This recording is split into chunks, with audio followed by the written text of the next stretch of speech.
अरे ये क्या? भगवान जगन्नाथ ने हनुमान जी को बांध दिया था। आखिर क्यों? जानने के लिए सुनिए पूरी कथा।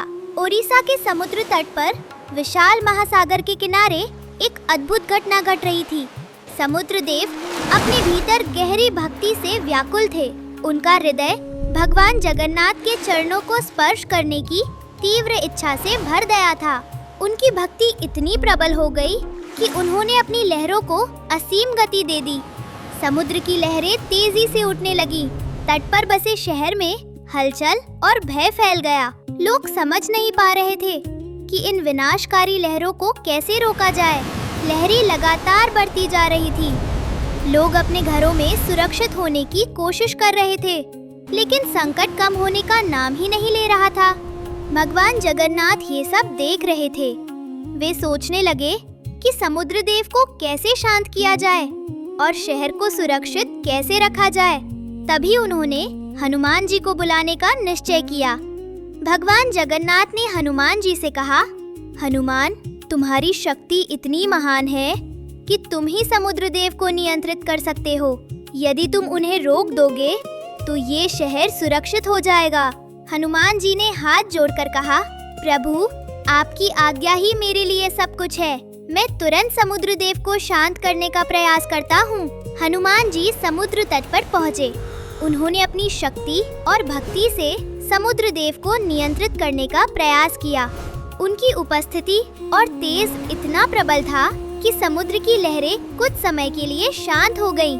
शहर के लोग राहत की सांस लेने लगे, लेकिन एक समस्या अभी भी थी। जब भी शहर में कहीं राम भजन या कीर्तन होता, हनुमान जी अपनी भक्ति में वहां पहुंच जाते और जैसे ही वे वहां से हटते, समुद्र देव फिर से सक्रिय हो जाते। लहरें फिर से बढ़ने लगती। भगवान जगन्नाथ ने ये देखा और गहरी सोच में पड़ गए। उन्होंने समझ लिया कि हनुमान की शक्ति इतनी प्रबल है कि उन्हें रोकना भी आसान नहीं है। एक दिन भगवान जगन्नाथ समुद्र तट पर आए। उन्होंने देखा कि हनुमान जी अपने प्रभु राम की भक्ति में पूरी तरह लीन हैं। भगवान जगन्नाथ ने उनसे कहा, हनुमान, तुम्हारी भक्ति और शक्ति अद्भुत है। तुम्हारा प्रेम देखकर मैं अत्यंत प्रसन्न हूँ, लेकिन अब समय आ गया है कि तुम्हारी शक्ति को सही दिशा दी जाए, इसलिए मैं तुम्हें यहाँ बांधने वाला हूँ।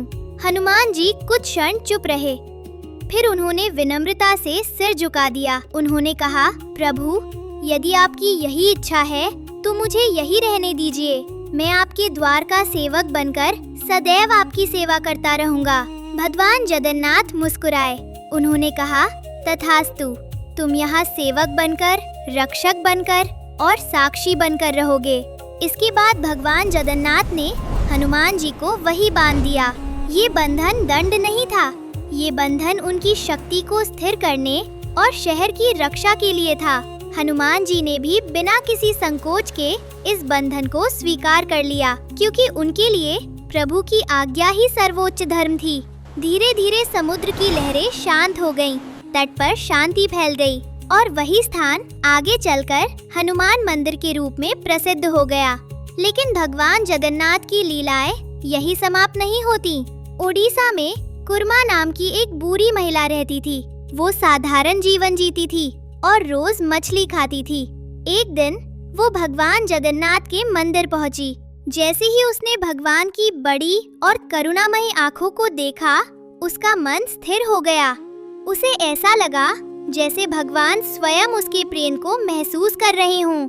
उसने देखा कि भगवान को जो भोग चढ़ाया जाता है, उसमें सब कुछ मीठा था, मसालेदार कुछ भी नहीं था।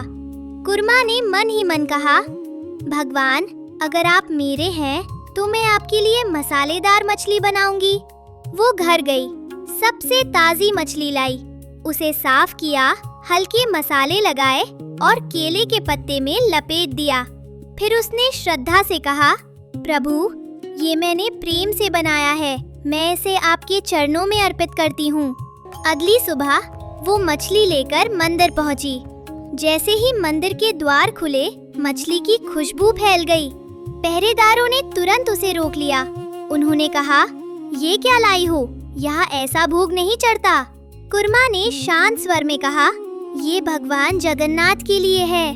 पहरेदार क्रोधित हो गए।